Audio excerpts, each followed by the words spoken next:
Versprochen gibt es jetzt hier bei uns auf Viva 2 ein absolutes Highlight. In einem Exklusivinterview wird sich der amerikanische Superstar Madonna von einer ganz neuen Seite zeigen. Nicht kontrolliert und berechnend, sondern humorvoll und mit viel Charme.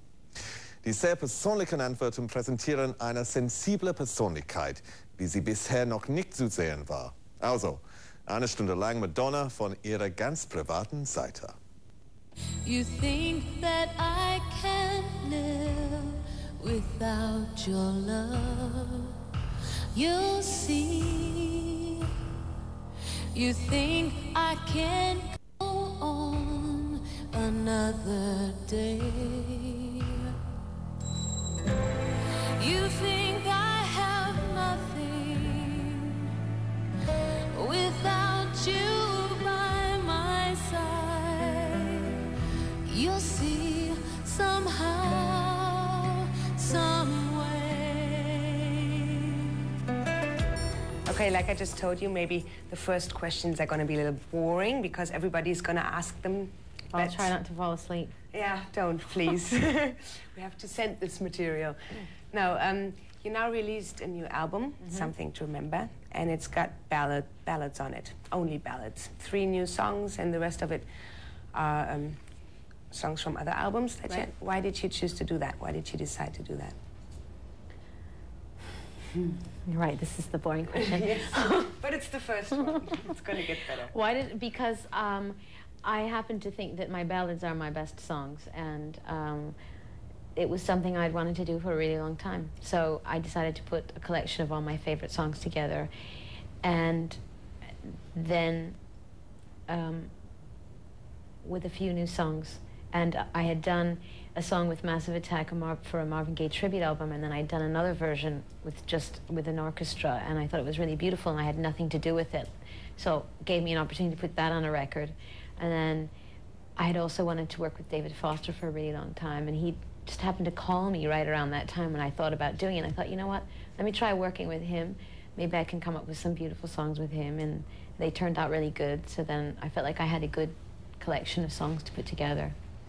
And would you say that each new record that you release somehow reflects or mirrors something that's happening inside you? Absolutely.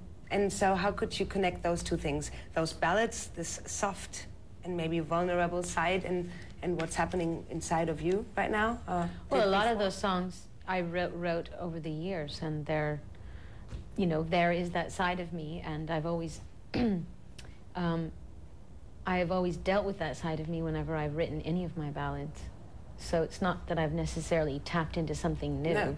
No, that's not what I thought. But now that you put them all together, maybe you're kind of fed up with showing the people a very strong woman, but also wanting to show a little softer side, something. No, it's not so calculated. No, it's not calculated, but maybe you feel that way right now. But I've always felt this way. Felt hurtable and... Yes, strong and vulnerable. Now you have those 2 videos that belong to each other, Take a Bow and You'll See. And why did you make a second sequence of it? Well, when I wrote the song, I was thinking about it. When I wrote Take a Bow, I always envisioned what the story was. I saw it in my head while I was writing the song, and I write in a very cinematic way. So when I wrote You'll See, I thought, well, Take a Bow, even though I think it's really beautiful, is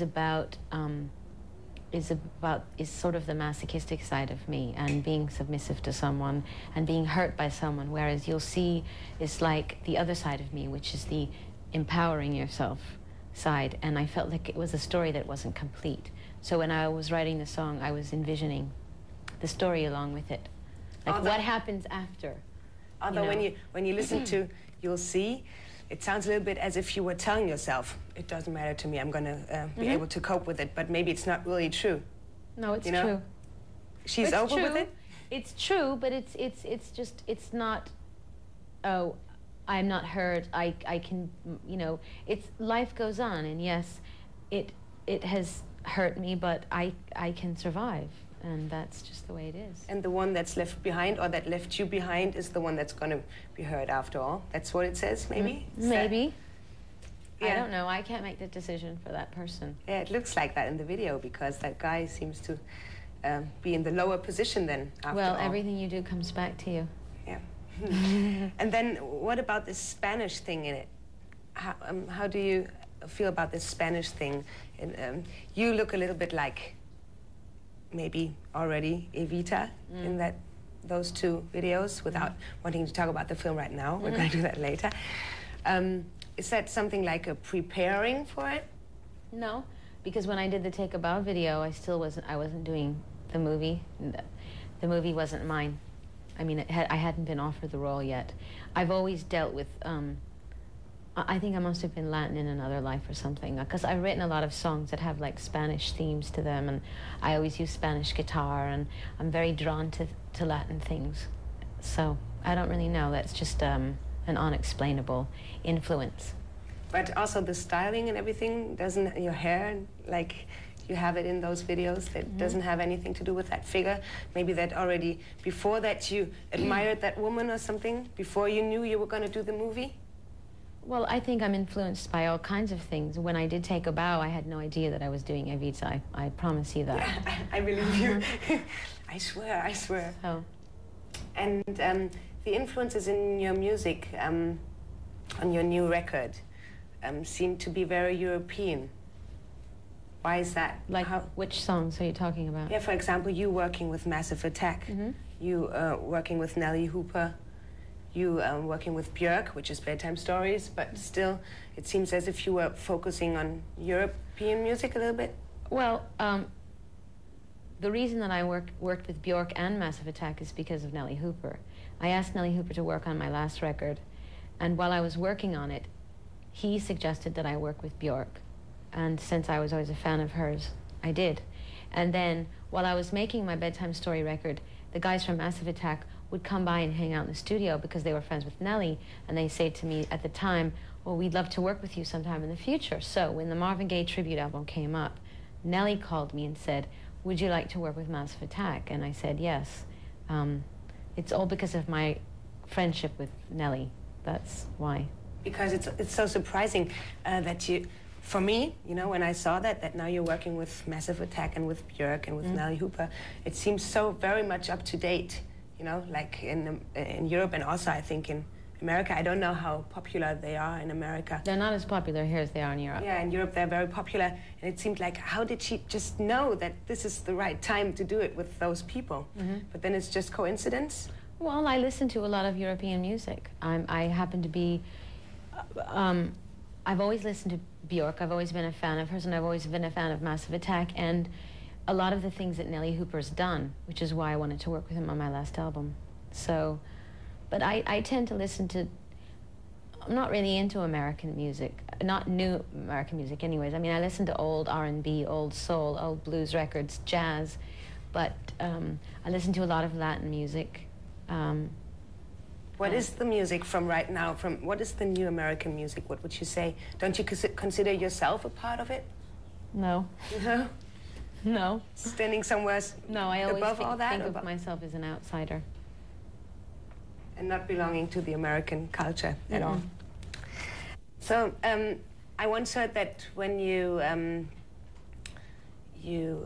produced a song that Prince wrote, you never really sat together with him or talked to him about it. You just sent tapes back and forth. Well, I talked to him all the time on the phone, and we met when we decided to work. When I went out to Minneapolis for a couple of days, and we got the original idea for the song, and then I couldn't stand staying there because it was too cold. So we went back in to Los Minneapolis, Angeles. it's yes. too cold.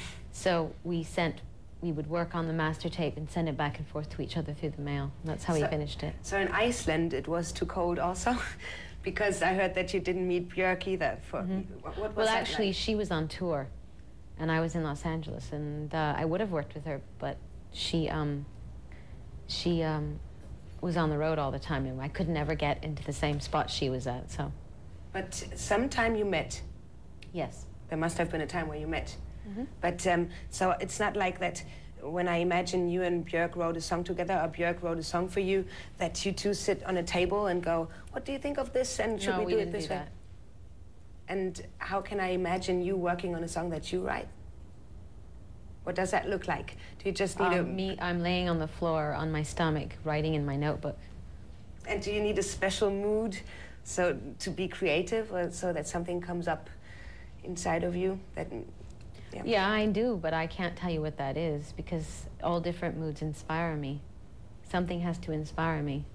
And is it that you I need to be alone, that's for sure. And you jump up at night and say, oh, now I've got it? Sometimes, yeah. And it's not like that you tell yourself sometimes, well, I have to write a new song, and you get up at 9 o'clock in the morning, sit down and... I do that too. So everything is possible. Mm-hmm. Everything about writing a song in any way, like when you sit in a car, or you sit in the bathtub. Yeah. There's not a special moment when you're most productive. Usually right after someone breaks my heart, I'm terribly productive. You think that pain and being sad is good for being creative? Mm-hmm. And when you're happy, you're not? No, I am, but for me, pain is more inspiring. But then when I'm happy, I'm too busy being happy.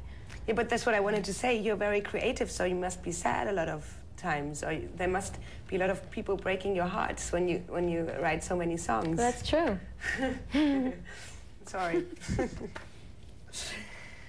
Well, yeah. What is it that makes a song a real Madonna song? If you, for example, take a Marvin Gaye song like I Want You, and then there's Massive Attack working on it, but still it's your song, and everybody would know it's your song. Besides your voice.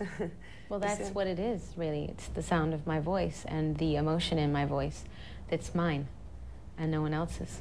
Is there a special style to the music? I mean, if the producer is sitting there, you maybe tell him also what to do? Or do you leave the producer alone and say, do whatever you want to do? No, I work, and it's a total collaboration. But once again, there is no method. I interpret the song my own way, and you know, I can't answer that question. Oh. But in your music, you always have everything. I mean, I think you're best when you have everything under your control. What do you think? If you can decide how things work, so at the end, your product is very close to yourself. It's not a question of being in control. It's a question of working with people who have the same ideas that I have, who are sympathetic to my ideas. I don't want to work with someone who just agrees with everything I do. I want to work with someone who has ideas that I am interested in. So we collaborate on things together. And I'm the most happy when I feel that it is the closest to the truth or the closest to what I want to say. But very often, other people, Nelly Hooper influenced me with a lot of his ideas, and that's why I chose to work with him, because I like his style, I like his taste in things, I like the way he looks at life, and those are the kind of people that I want to work with. Do you feel like you couldn't choose the right people for you to work with? Because I read somewhere that the thing that made you feel not too comfortable with some of your movies were that you couldn't have the product somehow under your control, that you could at the end say, well, this has something to do with me. Well, when you're an actress or an actor in a film, you have very little to do with the outcome of the film. Your performance a director can take your performance and do anything he wants with it in the editing room. The difference between being an actress and writing a song and performing that song is that you are much more submissive as an actress. You have to, the person with the vision and the person with a real point of view is the director. So you said that you should become a director soon. That's what I read that you said. I would like to, eventually, yeah. What is it that you had the feeling that the directors did to you and your acting in the movies? Well, every movie is a different scenario. I mean, there's some movies I'm perfectly happy with the way they came out. In other movies, I feel that the director had a very misogynistic point of view and made my character stupid or weak or killed me in the end or whatever. But, I mean, every movie is a different story. And which movie is the one that you're most proud of? Or which one do you like best? Snake Eyes. And you said sometimes then you're killed at the end, like for example in, what's the name of the movie in English? I don't know, unfortunately, with William Dafoe. Oh, Body of Evidence. Yeah, right. And isn't it like that, for example, if they tell you first in the script you're not going to die, and then suddenly they change everything, don't you have any influence on that? No. I mean, I can throw a fit, but in the end the director makes the decision. If you look at how the press and the public received your movies, do you think that somehow they didn't give you the same chances that maybe a young actress from an actor school would get when she performs on her first film? Yes, I agree with you. Is it like that you had the feeling that your face is already occupied by something as they know you and that's how they want to see you? Well, because I'm already successful in another area, they sort of don't give you a chance to grow and make mistakes. You're expected to be absolutely perfect in everything, and if you do anything less than perfect, they can't forgive you for it. You're judged with a whole different set of rules. Because you were already popular Successful. before. And do you think that's in any country like that, or do you? Yes, absolutely. Not especially in America. It's everywhere. Yeah. And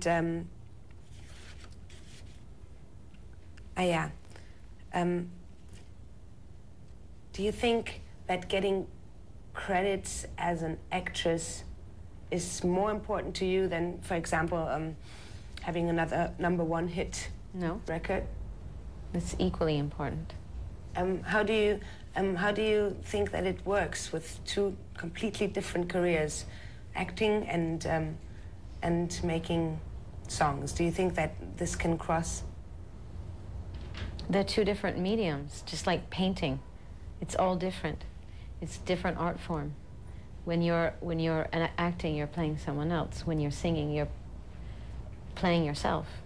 So it can't be compared. What's easier for you? Playing yourself or playing somebody else?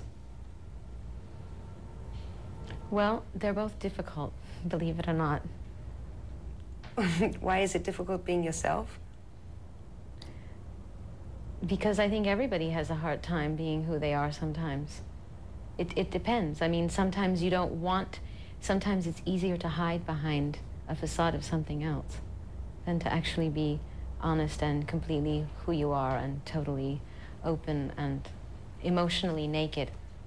But you always gave me, for example, the impression as if you would totally just do what you are and what you want to be. Well, that is something that I believe in, but it's not something I'm always successful at. You're trying to, but it doesn't always work. Exactly. And then you're also playing another role? Sometimes. And what was fascinating you with the role of Evita? What fascinates me is just that the influence, the unbelievable influence and impact that she had on the world at that time, that she had so much political power, that she was a woman, that she came from nothing. She started out as a poor girl living out in the countryside, and that she was smart enough and clever enough to end up where she was. And she also was an incredibly controversial character, and there were as many people that hated her as there were that loved her, and I think she's mysterious. Do you think that there are similarities to how you lived or what you experienced? I don't think there's similarities as to how we lived, because I'm certainly not interested in marrying a dictator. But in terms of being misunderstood, yes. And in terms of dealing with people who are jealous of you, and people who are jealous of you and who are afraid of you, start sort of like slanderous propaganda about you, those kind of things I can certainly relate to. Tell me a little bit about it, because I think... Oh, do I have to? If you want to, that would be nice if you would. You had a quite hard time dealing with the press maybe from a little while ago. You just said that you had the feeling people were jealous and they were writing bad things about you? Do you think that something changed in that way? Do you think that the acceptance changed? Acceptance by whom? Yeah, by the press, for example, of your work, of well, yourself. first of all, the press has always given me a hard time since the very beginning of my career. But there was a period of time, and it's actually continued for a very long time, since the time that I published my sex book and my record Erotica came out. There have been a lot of incredibly angry and but transparent things said about me.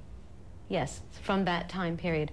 And there's been, in my opinion, an enormous amount of effort put out by an enormous amount of people to try to undermine my contribution as an artist and say that I'm not talented, that I can't sing, that I can't act, as a sort of way to get me to go away, to get me to shut up, to punish me, basically, for being a bad girl. And why do you think? What do you think they can't cope with what you're doing? My honesty, my opinions about sexuality, the fact that I am a woman and that I have success, that I have money, that I have fame, and I have fortune, and that I do it on my own. I don't need a man in that respect. I think that frightens a lot of people. But don't you think, well, this is just a very personal opinion of mine, that I had the feeling that in the last 2 years, or maybe since Bedtime Stories, suddenly lots of people woke up and said, wow, she's doing great stuff, look at her. I mean, lots of friends of mine, and maybe this is not a complete range of people that I can quote, but they suddenly started looking at you differently. Because they saw me as a survivor. Maybe. Don't you think that the press sees you as a survivor now and now honors it somehow? Yes, they've said to themselves, oh, we can't destroy her. Well, maybe we better think twice about it or something, yeah. And all those bad things that you read about yourself, did they ever hurt you? Or don't they? Absolutely. Yes. Although you have the feeling it's not true, why can't you keep it away from you? What hurts me is not whether it may be true or not. What hurts me is that so many people seem to get so much enjoyment out of hurting other people. Yeah, but wouldn't you have seen that also when it wasn't in such a big thing, maybe just living in a little city, in a little village, and people hurting each other all the time? Didn't you experience that before? Yes, but when you do it in an international, global way, when every time you turn on the television, or you read a magazine, or you open up a book, something is said about you, it's hard to put things in perspective. Is that maybe now, since you released Bedtime Stories, this whole sex thing where you edged on everywhere, you know, and had a hard time, went a little bit in the background. Could you say that? What went in the background? Yeah, I think that your videos and the songs that you released were not as aggressive for the public, maybe you could say that, for the public that can't cope with that honesty, like you just said. Is that you say, I give up? Oh, I haven't given up. I don't imagine, but I just wanted to ask you why, you know, when you just look at you as an image, everything became a little bit more, well, you're not playing with that sex thing anymore that much, I think. Well, I am, but I'm doing it in a much subtler way. Do you think that's better, just not to give them such a big... I don't think it's better. It's just what I'm doing right now. And why? Because I want to. I was waiting for that answer. People told me about it. As you say that maybe some outlooks on you in the press were not right, do you think that if you put them all together, all the little pieces that people wrote about you, no matter if good or bad, do you think that those bring out the real you then, if you put them all together, or is there still something missing? Yes, because none of those people that write about me really know me. So if you want to know me, you can't read about me, you have to know me. But then, actually, one could think that you didn't give the people such a hard time to know you because you expressed everything very freely. Yes, but I expressed myself, but one can never express their ideas completely in one interview. And you have to understand that my words are then taken and reinterpreted to other people through the mind of the writer who's writing about me or the newscaster who's reporting on me. It's not a completely honest it's not a completely honest transference of ideas, and things get, it's like if I told you a secret in your ear and then you turned to that guy and you told a secret in his ear and then she turned and it went around the room, by the time it got out to that person it would be a completely different idea. You see, and that's what happens with people who are famous or in the public eye. Everything is misunderstood and reinterpreted, and so it's never exactly what you want to say. And is there any way how to go around that for you? No, there is no way. Fame is a form of misunderstanding. And do you sometimes then suffer because of your fame? Do you say... Absolutely, because people come up to you on the street and they think they know you and they don't. And so sometimes you think that things should have gone different in your life? Should have gone different? Yeah. Maybe you hope they would have gone different? Well, yeah, sometimes, but this is the career that I've chosen for myself, so I have to accept that this goes with it. Yeah, but, I mean, you made a lot of decisions on your way. When you look back on them, do you think all the decisions were right? Or do you think that... They were all decisions that I was meant to make, yes.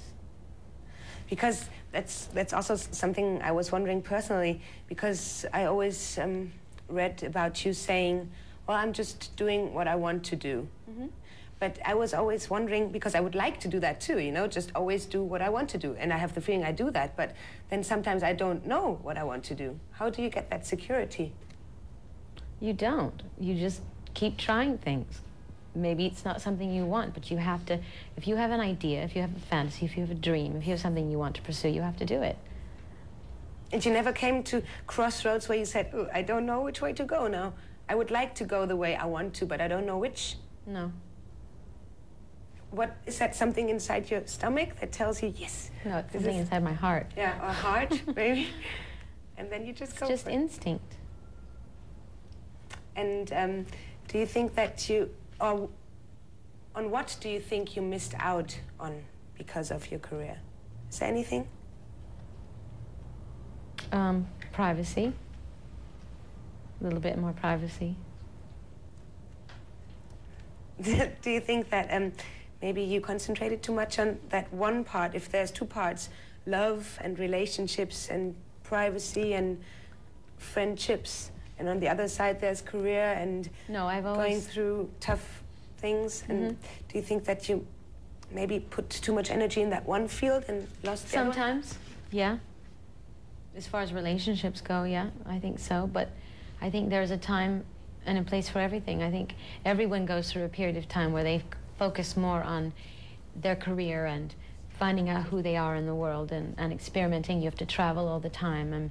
And then you get to another stage in your life and you want to concentrate on other things. And I think it's just a cycle, it's a thing. You just go through it. And that's what I've done. At what stage are you right now then?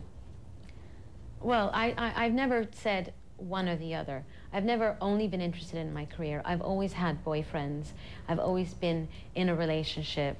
And I have never been at a point where I've only concentrated on my relationship and forgotten about my career. I can't. But don't you think that maybe something that was really something you wanted to keep maybe broke apart because of outer circumstances? Yeah, sometimes. Like, for example, what? Or how? How did the outer circumstances Well, sometimes when, you know, you say you're having a problem in your relationship, but say you have to go on the road for 6 months, it's really hard to deal with things when you have to do shows every night. And sometimes rather than, you know, deal with it because it requires a lot of effort, you let things go because at that time in your life you just can't go there. Do those friends or relationships understand? Never my friends. My friends always understand. They say, we can understand your life, although they've never been in a life like that?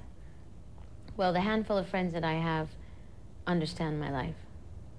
Did you have to explain that to them? Well, they have to be around me. They've been around. They've seen what I go through. They see how I suffer. They see how I've misquoted. They see, they'll be with me in one part of the country and then we'll read in the newspaper that I'm somewhere else, and they see how insane it is. They're incredibly supportive and sympathetic. And to me, a friend is a person who, if you don't call them for a couple of weeks, they don't get angry at you because they know you're busy, and then when you do speak to them, it's good. Everything's good. It's unconditional love.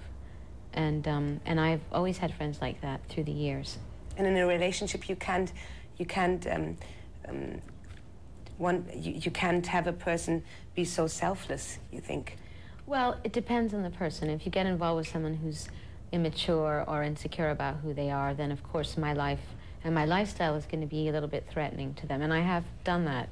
Whereas other people are more secure, and it's easier for them to deal with my career. Those friends of yours that accompanied you the whole time, are those friends that you have since like 10 years? Yeah.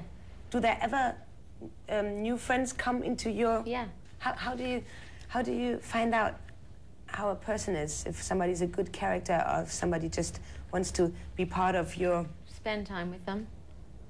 That's the only way. That's the only way you can have a relationship with anybody, too. You've got to spend time. It takes time to know someone.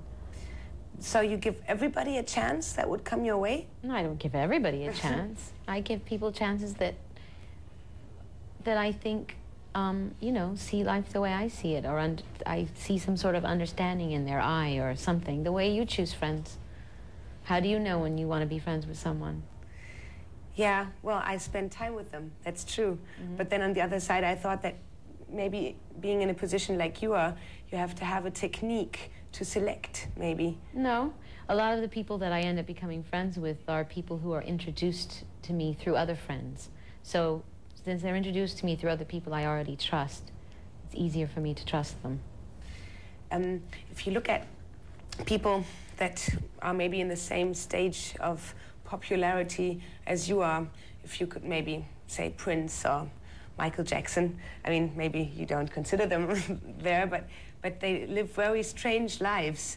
I mean, they pulled themselves back out of society completely, and they don't seem to be human people anymore. Mm-hmm. Why do you think that they live that way? I don't know. I can't speak for them.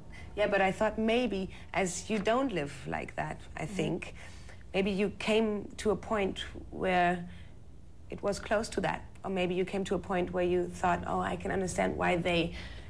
Yeah, I can certainly understand why they feel the need to protect themselves and hide, but I love being around people. I don't want to hide. I've never been that kind of a person. I like doing normal things. I like going for walks. I like riding my bike. I like being out there in the world. I don't want to cut myself off from the world because that's what inspires me. But is that always easy? No, it's a challenge, but, you know, I can deal with it. For example, if you go with your bike for a ride, how can I imagine that? I mean, is there a crowd of people running behind you? No, not so much in America. In Los Angeles, I go for bike rides all the time. Nobody bothers me. Where is it worse? In Europe, it's worse. Really? New York is kind of crazy. In big cities, it's crazy. But places that are more in the country and far away from the city, it's much easier. When you talk about America and Europe, I was thinking before that America actually is much more conservative than Europe is. What do you think? I used to think that, but I think Europe's getting really conservative too. Yeah? Yeah. But then again, I mean, maybe that doesn't show how liberal a country is, but for example, if you would say fuck right now, you know, like 100 times, I guess nobody would care because, I mean, we wouldn't cut it out, you know, because everybody says that on the street, so why not saying it on television? Mm-hmm. Don't you think that this mirrors somehow another attitude towards those things? Well, in that respect, then Europeans, I would say, are less hypocritical that way. Yeah, that's what I meant. Mm-hmm. There's a double moral thing in America. Yeah. But would it at all challenge you to say fuck if they don't cut it out? No. So what is the reason then why you want to yeah, challenge the society, or what is the reason why I'm not you're doing interested in challenging people who, I mean, it's like, that's like preaching to the converted. I mean, the reason that I would go on television in America and say fuck is to show the hypocrisy in America and show how ridiculous it is, because everybody and their brother uses that word, and it really doesn't have anything to do with sexual intercourse. It's like an expression of joy, love, shock. I mean, it means so many things. Yeah. And it's ludicrous to not be able to say it and have it bleeped out. It's the same for shit. You know, you're not allowed to say shit, you're not allowed to say fuck, you're not allowed to say... And meanwhile, everybody says it in everyday life. So I feel inspired to, you know, push those buttons because I want to show how ludicrous it is. But, you know, I don't just go around saying those words. No, that's what I thought. But do you think that over the years, I mean, of course, things change not because of one person like you, but do you think that you pathened away? Can you say that? Pathened away? Made a path? Yeah, made a path. Yeah. I mean, maybe things don't change because of me, but maybe it opens people's mind up a little bit, and then the next person after me has a little bit easier time, and then the next person after that, yeah. That's what I wanted to say. If you would start with the same things you did 12 years ago, do you think today it would, how would it be today? Nobody would care? Everybody would go, oh, yes, go ahead. Let's just... Oh, you mean if I did what I did 12 years ago now, people wouldn't care? Yeah, truly. And are there young female musicians or artists that thank you for that? No. No. Should they, though? Yes, they should. And do you have the feeling that they... Are ungrateful? Yes. Yeah, yes? Like who? Who's ungrateful? What did they say? Know, I think it's hard for people, you know, I mean,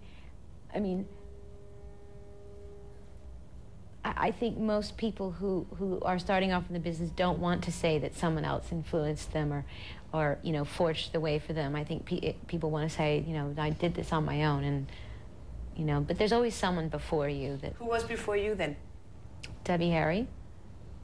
I mean, that's the only person I can think of.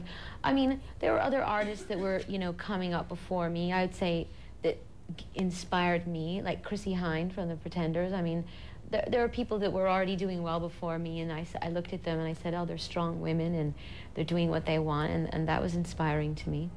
Were there other artists than music artists that inspired you? Or do inspire you? Now, you mean? Yeah. I mean, where do you get your inputs from? Because I read that that you have, for example, Picasso drawings on your wall and paintings. Sorry, or for example, you like Frida Kahlo and you like Anne Sexton. Yes. And so does that inspire you? Yes, absolutely. In which way? In which way? Yes. It inspires me. I mean, Frida Kahlo was an amazing woman, and her life inspires me, the things that she had to overcome to be the artist that she was. Her work inspires me. The feelings that it makes you feel. I mean, it's the same as, you know, going to see, you know, the Sistine Chapel. I mean, you look up at that ceiling and you feel inspired by it. Because one human being can do something so great and so moving. But especially Frida Kahlo and Sexton were such sad people, somehow.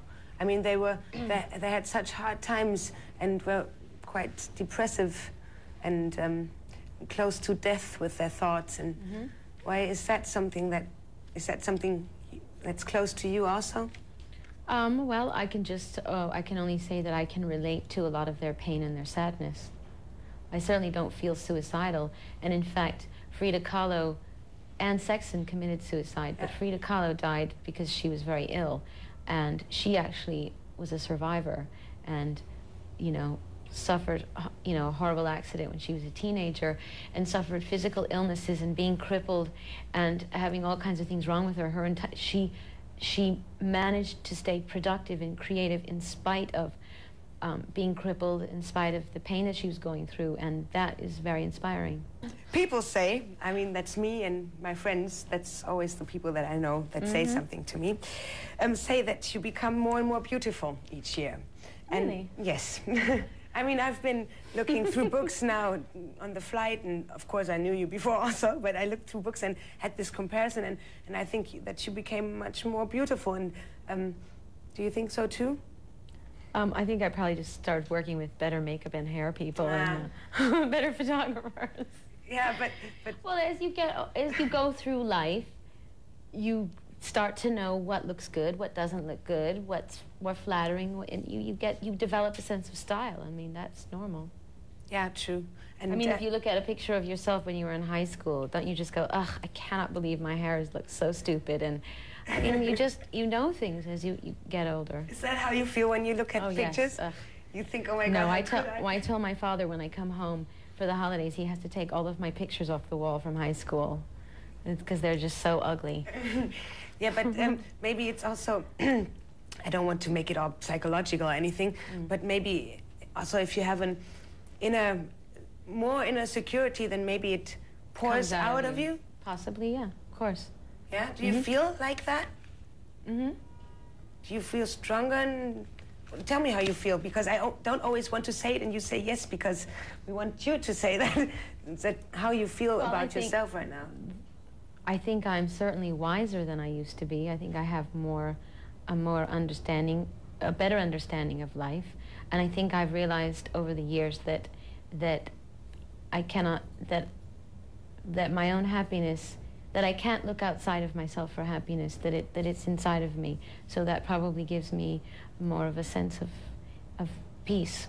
And calmness. Do you think, and that's one thing I wanted to talk to you about at the end, maybe, do you think that when you get to that point that you feel very one-to-one with yourself and quite peaceful and calm in yourself, that it's time, for example, to give that to a little one, a little child or something? I mean, I heard you talking about you would really like to have a child. Is that one of your wishes? And is that going to happen soon then? Well, not probably in the next 5 or 10 minutes, but... Oh, I don't think so, no. Yes, well, I have to make a movie first. But do you have the right man already? I mean, I don't want to be too personal, but is there don't you need a husband also to... Yeah. Well, I don't need a husband, but I do need a man. That's important. You're not one of those women that say, well, I'll have somebody make me a child and I'll raise it myself. No, I'd rather have everybody together. Family. It's important to me, yeah. How would you raise your kid? Would you do, what did you miss when you were young that you would want the kid to have better? Well, I didn't have a mother. Yeah. So what I would do is be the mother that I never had. Would you be able, with your life, to be a mother for the child? Or... Yes. I mean, I suppose my life would have to change to a certain extent. But I look forward to that. You would sacrifice some things for that then? Yes. Good. Can I still ask questions? Okay. Okay. I was quite nervous. Now I'm not as nervous anymore, and I think you're very nice also. And now a lot of German kids watch what you're saying right here.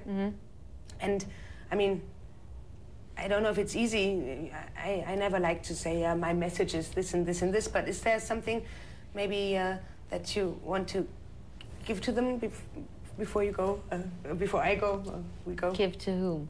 To you, to my viewers, to the ones, to your viewers right now in Germany. Well, I would hope that in the course of our interview, the questions that I've asked and the point of view that I've given you and my philosophy in life has come out to a certain extent, and that is what I would like to give to whoever's watching it. You know, I think, you know, believing in yourself and following your dreams. I think all those things, I talk about those things all the time. I still think they're really important. Yeah, I think they came out with what you answered. Was it now very boring, or was it okay? What, the interview? Yes. Yeah, it was okay. It was okay? Uh-huh. Thank you. You think that I can't live without your love. You'll see. You think I can't go on another day. You think I have nothing without you by my side. You'll see somehow